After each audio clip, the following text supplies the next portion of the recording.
This is Mumbai in 1782. Between Bombay Island and Worli lay the Great Breach, a violent tidal channel swallowing land twice a day.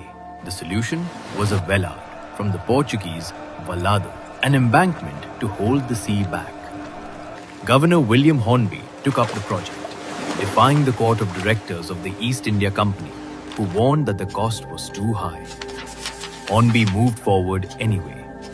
Surveys began. Wooden tide markers pierced wet earth. Currents were studied across seasons.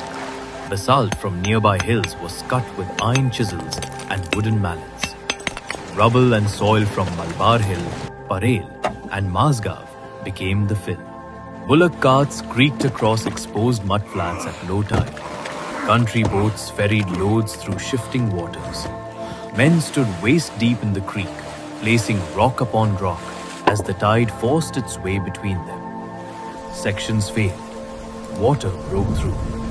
They rebuilt, heavier, tighter, determined. In 1784, the Hornby Vellard was complete. Hundreds of acres of marsh began to harden and dry. For defying orders, Hornby was suspended.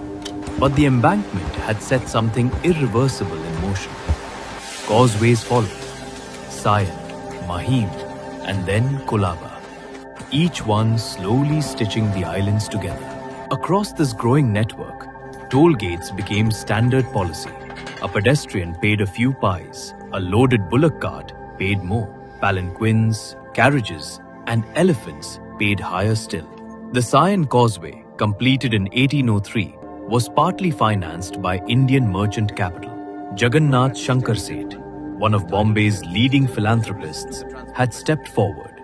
In the 1840s, after repeated tragedies and after the government refused funding, Lady Awabai Jamshedji Jijibhoy financed the Mahim Causeway, but she insisted on one condition: no toll would ever be charged on that road. And with that, by 1845, thousands of acres had been reclaimed from the sea. The islands were no longer islands. Bombay had become one connected landmass. And once the land was bound together, a new idea began to gather momentum.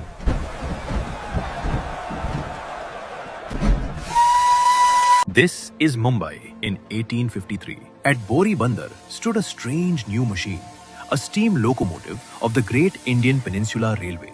400 invited guests filled 14 wooden carriages. 3 engines, Sahib, Sindh and Sultan, prepared to pull the train. At 3:35 in the afternoon, a 21-gun salute echoed across the harbour, and the first railway in India began its journey. 34 kilometers, Bombay to Thane. But this train was not built for spectacle alone. Trade was expanding. Commerce was accelerating. Yet the wealth of Western India lay far inland. Cotton from the Deccan Plateau, from Berar, Khandesh and Gujarat, still travelled for weeks by bullock cart and pack animal before reaching the port of Bombay. Merchants needed a faster solution: railways. The Great Indian Peninsula Railway began pushing tracks inland. Bombay reached Kalyan in 1854, and soon the line climbed further towards Nashik through the Thalghat and towards Pune across the Bhorghat, linking Bombay directly to the cotton fields of the Deccan. Then, in 1861, the American Civil War erupted. The southern United States, Britain's main cotton supplier, was suddenly cut off. Lancashire's mills faced a crisis. They needed cotton. India became the answer. Cotton began pouring into Bombay from the Deccan hinterland, carried faster than ever before by rail. Exports surged. Prices soared. Merchants made fortunes in what became known as the Bombay cotton boom. But a new question emerged. If cotton was already arriving in Bombay, why send it to Britain to be turned into cloth?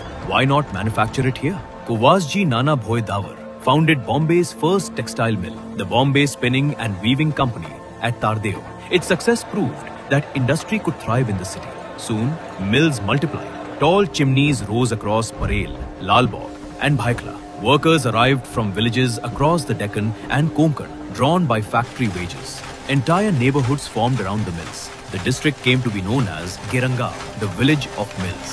As the workforce grew and the city expanded, people began living farther from where they worked. Short-distance passenger services began linking nearby settlements, Bhaikla, Dadar, Kurla and Thane. Over time, These routes evolved into the Bombay Suburban Railway, today's local trains. Bombay was no longer just a port. The railways had changed everything. Cotton built fortunes, mills reshaped the skyline, and Bombay was rising toward a new title, Urbs Prima in Indies, the first city of India. Keep moving, don't block the entrance. Platform 3 is this way, hurry up. Watch out for the truck.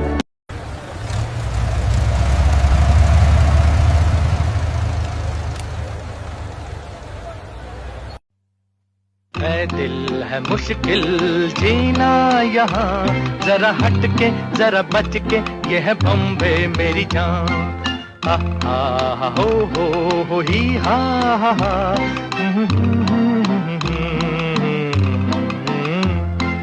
है दिल है मुश्किल जीना यहाँ, जरा हट के जरा बच के।